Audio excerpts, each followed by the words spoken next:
नमस्कार। आप सभी का जीएस सिग्मा पाठशाला में जो आज का जो हमारा टॉपिक है वो है हमारा मौर्य साम्राज्य, जो कि 322 बीसी से 184 बीसी, जो कि बीपीएससी एग्जाम में मौर्य साम्राज्य के ऊपर भी क्वेश्चन है और यूपीपीसीएस और यूपीएससी में भी मौर्य काल, मौर्योत्तर काल, इन सब के बारे में क्वेश्चंस आते रहते हैं। तो आज की जो वीडियो है मौर्य साम्राज्य के ऊपर है। ये वीडियो इसमें क्या है कि अब हम स्टार्ट करते हैं इसके पुरातात्विक स्रोत जो कि कहाँ से मिले थे। प्राकृतिक स्रोत में जो पाए गए हैं अशोक के वृहद 14 शिलालेख जो कि राजकीय घोषणाएं थे। दूसरा जो है हमारा लघु शिलालेख जो कि व्यक्ति आस्थाओं का वर्णन जो है अशोक से है। गुहा लेख जो कि अशोक के धार्मिक उदारता का वर्णन करता है, बराबर की पहाड़ी जो कि बिहार में बीपीएससी में पूछा हुआ क्वेश्चन है। खारवेल जो कि हाथी गुम्फा अभिलेख के बारे में। रुद्रदामन जो कि गिरनार अभिलेख से मिला साक्ष्य। शाहगोरा मतलब कि ताम्रपत्र अभिलेख जो कि गोरखपुर में मिला था। महास्थान अभिलेख वेस्ट बंगाल से मिला जो कि चंद्रगुप्त से संबंधित है। शाहगोरा और महास्थान अभिलेख चंद्रगुप्त से संबंधित है। दशरथ नारगर्जुनी गुहा अभिलेख जो कि मिला और स्तूप विहार चैत्य आदि मिले। अब मौर्य साम्राज्य के साहित्यिक स्रोत जो कि गैर धार्मिक जो कि कौटिल्य का अर्थशास्त्र जो कि बीपीएससी में क्वेश्चन पूछता है, प्रीवियस ईयर क्वेश्चन में आपको दिखा हुआ होगा। और मेगास्थनीज की इंडिका, विशाखदत्त के मुद्राक्षक, समेंद्र की वृहद कथा मंजरी, कल्हन की राजत रांगनी, सोमदेव का कथा सरित सागर, दंडिन का 10 कुनार चरित्र।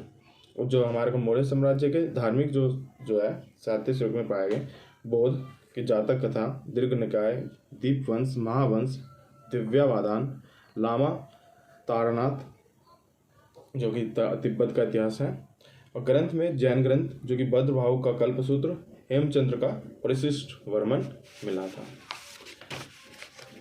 और ब्राह्मण साहित्य में प्राण, पतंजलि का महाभाष्य, पाणिनि का अष्टाध्यायी मिला था। अब हम थोड़ा सा कौटिल्य का अर्थशास्त्र जो कि 1904 में आर शास्त्री ने खोज की थी। भाषा इसकी संस्कृत थी। गद्य पद्य शैली जो कि महाभारत शैली से थी। सेना में सभी वर्गों का होना, चोर, मलेच्छ, आर्टविक, इट्स लाइक। राजा को महत्व राजतंत्र था उस समय। मिश्रित सेना के बारे में भी वर्णन है। राजनीतिक और आर्थिक शैली का वर्णन। कौटिल्य ने कहा है प्रजा के सुख में ही राजा का सुख है। इस प्रकार वह लोक कल्याणकारी राज्य की अवधारणा रखी। उस समय अशोक के विलेख, मेगास्थनीज की इंडिका द्वारा समानता के कारण जो कि तिथि, पाटलिपुत्र, मौर्य, इन सब के बारे में है। ठीक है। विजय जो कि धर्म विजय जो कि पुनः स्थापित होता है। लोभ विजय जो अतुल मांगना तथा अधिकांश भाग को अपने राज्य से मिलाना, मतलब कि लोभ विजय में लाभ के रूप में विजय प्राप्त करना। असुर विजय इसमें है। धर्म विजय मतलब पुनः स्थापित करना। अब मेगास्थनीज की इंडिका में क्या क्या है। यूनानी राजदूत सेल्यूकस निकेटर शासक का राजदूत है। दास व्यवस्था का प्रचलन में नहीं था। भारतीय समाज में 7 वर्णों का विभाजित नहीं था। अकाल नहीं, लेखन कला से प्रचलित नहीं था। डायनिस ने शिव भगवान के बारे में बताया। हेराक्लिस ने कृष्ण भगवान के ऊपर। चंद्रगुप्त मौर्य के काल में आया था। इसने भारत की भौगोलिक स्थिति, नगर प्रशासन, सैन्य प्रशासन आदि का उल्लेख करता है। और मौर्य की उत्पत्ति के बारे में अब क्या है जो कि प्राण जो कि शूद्र, मुद्रा राक्षस, शूद्र कुलहीन, जैन, न उच्च न निम्न कुल का माना, मुखिया के रूप में मोर पालते थे ये मौर्य। महावंश जो इनकी थी क्षत्रिय बौद्ध। जस्टिन जो यूनानी साधारण कुल का 6 लाख सेना को लेकर पूरे भारत में फैला था। मयूर जो कि वंशीय चिन्ह थी, क्योंकि वो मोर को पालते थे। अब चंद्रगुप्त मौर्य के बारे में जो कि 322 ईस्वी पूर्व से 298 ईस्वी पूर्व तक था।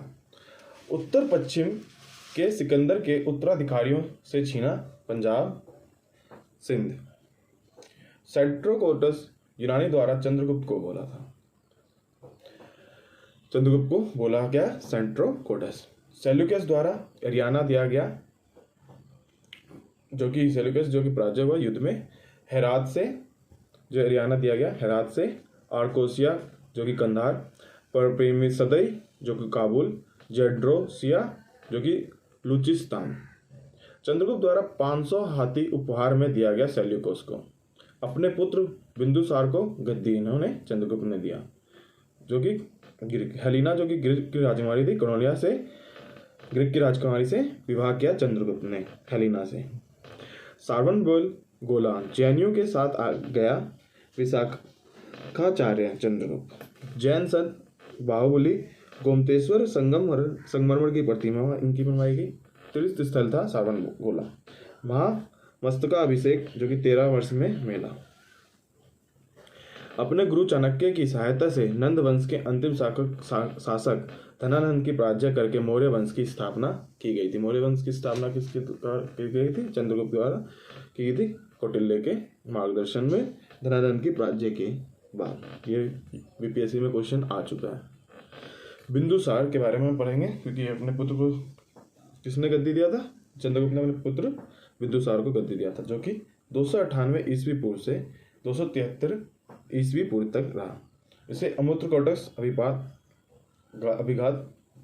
कहा गया। इसने तक्षशिला और सुस्मी अशोक जो कि नेपाल में तक्षशिला और नेपाल सुस्मी अशोक विद्रोह को शांत किए लिए पुत्र को भेजा। सेल्यूकस का उत्तराधिकारी एंटिओकस प्रथम था। डेमेकस को भेजा उसने। 3 भाग बिंदुसार शराब, अंजीर, दार्शनिक व्यक्ति की स्वतंत्रता को महत्व दिया। टोलमी फिलाडेल्फस जो कि मिस्र का था, डायनोसियस को भेजा इसने नेपाल और तक्षशिला में। कौन आए थे? पिंगलवत्स जो कि आचार्य जो कि बिंदुसार का कनिष्ठ था, आजीवक संप्रदाय से था। अशोक के बारे में, सम्राट अशोक के बारे में थोड़ा सा पढ़ेंगे। 269 बीसी से 232 बीसी तक रहा। बिंदुसार द्वारा सुसीम को बनाना चाहता था मंत्री। राधा गुप्त की सहायता से अशोक शासक बना था। किसकी सहायता से? राधा गुप्त की सहायता से। शासक बनने से पहले वह उज्जैन का शासक था। सम्राट अशोक जो था कहाँ पहले राजा बनने से पहले कहाँ का था? उज्जैन का शासक था। अशोक की लिपि की खोज 1750 स्टील पैंथर में हुई। 1837 ईस्वी में जेम्स बिशप ने ब्राह्मी लिपि को पढ़ा था। प्रियदर्शी जो कि आरंभ में श्रीलंका के तीस से की गई। 1915 में मास्की अभिलेख से अशोक का प्रियदर्शी के रूप में हुआ। 261 बीसी में कलिंग पर युद्ध किया। अंतिम युद्ध था कलिंग का युद्ध अशोक का। अशोक के नाम व उपाधि गुर्जरा एमपी में, मास्की जो कि कर्नाटक में, नैतुर उद्योगोलम में अशोक। भातृ अभिलेख में मगधाधीराज, जूनागढ़ में अशोक मौर्य, पुराण में अशोक वर्धन। नेपाल की यात्रा की, वहाँ इसने ललित पट्टम नगर बसाया था नेपाल में। श्रीनगर की स्थापना भी अशोक ने की थी। जो कि धम की वजह से संस्कृत का शब्द है धर्म, प्राकृत रूप धम जो कि नैतिक आचरणों की संहिता। माता पिता गुरु का सम्मान करना, दासों के प्रति दया भाव रखना, जीवों के प्रति अहिंसावाद। धम के बारे में इट्स लाइक हम लोग समझते हैं। अशोक का धम जो कि अशोक का जो धम है बौद्ध धर्म का प्रतिरूप नहीं था, सभी धर्मों का सार था उसमें। ठीक है। मौर्य प्रशासन किस टाइप की थी उस टाइम? केंद्रीकृत साम्राज्य थी। राजा जो कि मंत्री परिषद की सहायता सलाह के लिए देना वामत्रेय जो कि उपाधि मध्यस्थ की भूमिका कम करता था। धोली अभिलेख जो कि सारी प्रजा संतान के रूप में राजा के। अर्थशास्त्र में 18 तीर्थ और महामान्य एंड 27 अध्यक्ष थे। प्रांत जो कि जिला, नगर, ग्राम, जो निचले था ग्राम और ग्राम जिसको ग्रामणी कहा जाता है। प्रांत जो कि 4 उत्तर क्षेत्र में था, जैसे तक्षशिला, उत्तर क्षेत्र में तक्षशिला, पश्चिमी क्षेत्र में उज्जैन, पूर्वी क्षेत्र में तोसली, दक्षिणी क्षेत्र में सूर्यगिरी। जिला जो कि युक्त जो लिपिक में, रज्जुक जो न्यायिक प्रादेशिक सामान्य प्रशासन, एग्नोमई जो कि जिलाधिकारी, एरिस्टोनोमी जो कि नगर कमिश्नर था, नगर जो कि नागरिक के लिए था, और ग्राम ग्रामणी। रोमिला थापर जो कि है हिस्ट्री की हमारी, उन्होंने 1987 में मौर्य रिविस्टिज नामक निबंध का प्रकाशन किया। इसके तहत नियंत्रण के 3 स्वरूप बताए। फर्स्ट जो कि नाभिकीय क्षेत्र, महानगरीय क्षेत्र, पाटलिपुत्र व आसपास कड़ा नियंत्रण था उसमें। द्वितीय कोर राज्य जो कि मुख्य क्षेत्र कम नियंत्रण वहाँ पे होता था। सीमावर्ती क्षेत्र तृतीय जो कि अप्रत्यक्ष उसमें नियंत्रण नहीं था।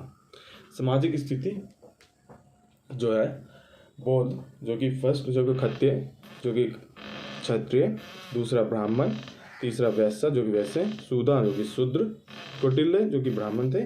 महिला स्थिति जो कि सही थी, सही स्त्री प्रथा का उल्लेख वैसे नहीं था और महिला स्थिति उस समय सही प्रकार की थी, गुड मतलब थी। कौटिल्य के अनुसार ही वर्ण व्यवस्था ही सामाजिक संगठन का आधार है। प्रत्येक वर्ण व्यवस्था एवं उसके कर्तव्यों का वर्णन उसके किताब में था। शूद्रों को कृषि, पशुपालन, वाणिज्य से जीवन यापन की अनुमति दी गई। शूद्रों को आर्य माना गया है तथा मलिच्छों से अभिन्न माना गया है। शूद्रों को बुद्ध युग की अपेक्षा यहाँ महिलाओं की स्थिति अच्छी हुई है। इस काल में नियोग प्रथा की अनुमति थी। कौटिल्य के अर्थशास्त्र में तलाक की भी अनुमति थी। कौटिल्य ने सती प्रथा का उल्लेख नहीं किया है, लेकिन ईरानी लेखकों ने उत्तर पश्चिम सैनिकों की पत्नियों का स्त्री होने का उल्लेख है उसमें। अर्थव्यवस्था जो उस समय क्या थी मौर्य साम्राज्य के समय, कृषि, खनन उद्योग, वाणिज्य, राजा की भी वाणिज्य उद्योग होती थी, सिंचाई कर। परवर्ती मौर्य शासक जो कि पश्चिमी भाग में उज्जैन, कुनल और संप्रति, और पूर्वी भाग में पाटलिपुत्र, दशरथ जो कि नागार्जुन की पहाड़ी के समीप थी। अंतिम शासक जो कि वृद्धदत्त था। हत्या जो कि पुष्यमित्र शून्य द्वारा हुई थी। उसके बाद शून्य वंश की नींव रखी गई थी। तब हमारा मौर्य काल खत्म हो गया। अब इसके बाद हमारी नेक्स्ट वीडियो जो कि है मौर्योत्तर काल के बारे में आएगी, और आप सभी पढ़ते रहिए और मौर्य साम्राज्य के बारे में आप लूसेंट में और अपनी इट्स लाइक जो भी किताब है उसमें आप देख के समझे, और आप सभी पॉइंट ऑफ व्यू, सभी पॉइंट जो इंपॉर्टेंस है उसको अंडरलाइन बुक्स में करें और अपने नोट्स बनाएं। और वीडियो को सुनने का काम है समझने का, जिसमें समझाया जा रहा है टॉपिक में क्योंकि क्या क्या इंपॉर्टेंट जो पॉइंट्स हैं उसके लिए। आप सभी को all the best for exam.